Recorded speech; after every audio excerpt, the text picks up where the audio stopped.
tem vários aspectos, né? Primeiro, a gente não acorda com uma posição muito grande em uma empresa. A gente vai fazendo essa posição ao longo do tempo, a gente vai comprando e vai estudando, vai se aproximando da companhia, e conforme a gente vai ganhando conforto, a gente vai aumentando, né? Então, acho que tem alguns pontos importantes que a gente leva em consideração para a gente ter uma posição relevante. Eu acho que, primeiro, muito do que o Rodrigo falou, a gente tem que ver a companhia num setor que a gente acha que é um setor interessante, que tem muito crescimento. A gente tem que ver um modelo de negócios que a gente acha muito bom e que cresce bastante ao longo do tempo. Então, acho que crescimento e retorno alto, investindo o capital, eles corrigem erros que você pode ter ali no meio do caminho, né? E um time também muito bom. Então, e margem de segurança. Então, quando a gente encontra essas 4 coisas, a gente acha que, em geral, você tem características que permitem que a gente tome mais risco ali e concentre mais. Então, assim, a gente sempre roda muitos cenários internos. Então, a gente tem um cenário pessimista, um cenário base, um cenário otimista. E a gente tenta sempre, quando a gente vai ter uma posição relevante, entender o que é o cenário pessimista, entender se ele se materializar, se a gente efetivamente perde muito dinheiro ou não. E aí, assim, tem um outro lado também que eu acho que é importante, que a gente falou pouco, que é você tem que ter um cliente bastante alinhado com a sua estratégia, né? Porque quando você vai concentrar, se você começa a tomar muito resgate, porque a bolsa sofreu e você não quer vender aquela posição, você acaba sendo forçado, às vezes, a vender. Então, assim, a gente tem um cliente muito alinhado com isso e aguenta algum nível de volatilidade também no meio do caminho. Eu acho que, em geral, é assim que a gente consegue ter um grau maior de concentração nesse tipo de empresa. Aí 2 coisas que veio aqui, 2 perguntas que eu anotei com base nessa sua fala. O que torna um setor interessante? Você fala, você tem que estar num setor interessante. O que torna, né, uma empresa, tô aqui num setor, tá num setor legal? Eu vou dar um exemplo, assim. A gente tem um investimento hoje, que é uma empresa de resíduo, que se chama Horizon. Por que a gente gosta desse setor, né? Você tem um setor hoje no Brasil que ele é muito ainda informal e você tem algumas formas de destinar resíduo. Você tem lixão, e lixão é basicamente lixão a céu aberto, que você joga o resíduo em qualquer lugar e aí ele produz contaminante, você tem problema com lençol freático, ou você pode levar para um aterro, que é um lugar onde você trata aquilo ali tudo e você não deixa contaminar. Então é um lugar correto de você destinar, né? 40% do resíduo do Brasil ainda vai para lixão. Então, a gente vê um movimento, por exemplo, relevante de fechamento de lixão ao longo dos próximos anos e abertura de aterro. Então, isso, por si só, já quer dizer que a empresa vai provavelmente ter um crescimento importante. Então, a gente tenta buscar setores que têm muita oportunidade de alocação de capital e que têm oportunidade de crescimento. Então, assim, empresas líderes em mercados com participação pequena, então market share ainda pequena em relação a tudo, ao setor. Porque não é um setor consolidado, não é um setor pulverizado. Hein? Isso. Então, um setor que cresce com uma empresa que cresce mais do que o setor. Excelente. E que tem oportunidade de alocar capital, ou seja, botar dinheiro para trabalhar numa taxa de retorno boa. Legal. Aproveitar que você falou da Horizon para fazer algumas perguntas. Eu não conheço o case, então vou fazer as perguntas mais leigas possíveis, mas com visão já acho que está analisando a empresa, que são 2. Porque ele não divide o reciclável do orgânico, né? Por isso. Exatamente. As pessoas não... Quem é o cliente da Horizon? Ela vende isso para prefeituras, é o governo que é responsável por isso, estadual, enfim, quem é. E o segundo eu adoro empresa também que tem essa perspectiva de consolidação do setor. Por exemplo, a Hidrogasil foi um caso emblemático disso lá atrás, e é difícil quando você acha que você tem que meio que dar ruim quase. A minha dúvida é, como é que você garante que ela vai ser a consolidadora do setor? Porque o que eu vejo é que às vezes você tem um setor que ele não pode nem ter uma barreira de entrada alta o suficiente, porque senão não consolida, nem baixa o suficiente, porque senão fica fragmentado para sempre, como é varejo, por exemplo. Não, legal.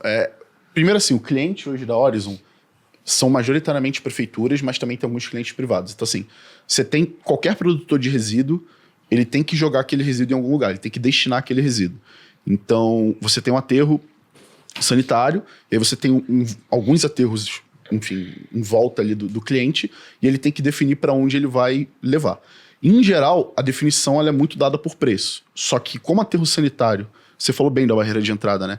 É difícil você abrir um aterro sanitário, porque assim, ninguém quer um aterro sanitário do lado de casa. Então, é muito difícil abrir, então você tem poucos aterros sanitários. Então você não tem muita competição pelo resíduo, você destina para o mais próximo que você tem.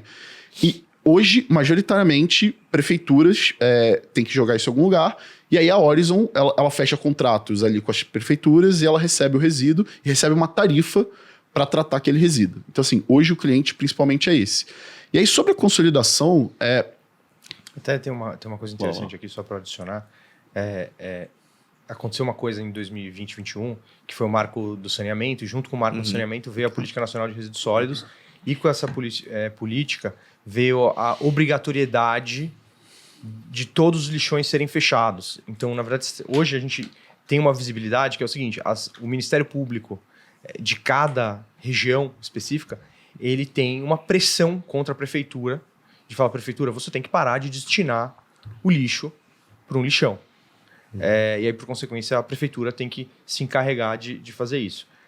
Pode demorar mais. Na verdade, a meta era fechar todos até 2024. Não vai acontecer. Mas a gente tem uma certeza. Não vai ter uma mudança que vai falar assim, agora vamos começar a abrir lixão. Então, assim, tem um vento nas costas do setor, né? Então, assim, é muito bom quando você está num setor que você vê um vento nas costas. Claramente, tem crescimento pela frente. Não, perfeito. E eu acho que sobre um pouco da consolidação, assim, a gente não acordou com uma posição relevante em Horizon, né? A gente entrou no IPO, era uma posição menor, e do IPO até aqui, a companhia fazia 5 milhões de toneladas. O Brasil, como um todo, produz 80 milhões de toneladas, e a companhia tinha 5 milhões de toneladas por ano em 2021, na época do IPO. De lá para cá, a companhia ela veio fazendo alguns M&As, algumas aquisições interessantes, e esse volume saiu de 5 milhões de toneladas para algo como 8,5. E a gente acha que ele já está 8,5 hoje, e só com os aterros que ele comprou novos, que, enfim, ainda estão rampando o volume, ele provavelmente vai chegar em 10,5. Então, assim, a companhia no horizonte de 2 anos, ela dobrou de tamanho do ponto de vista de volume.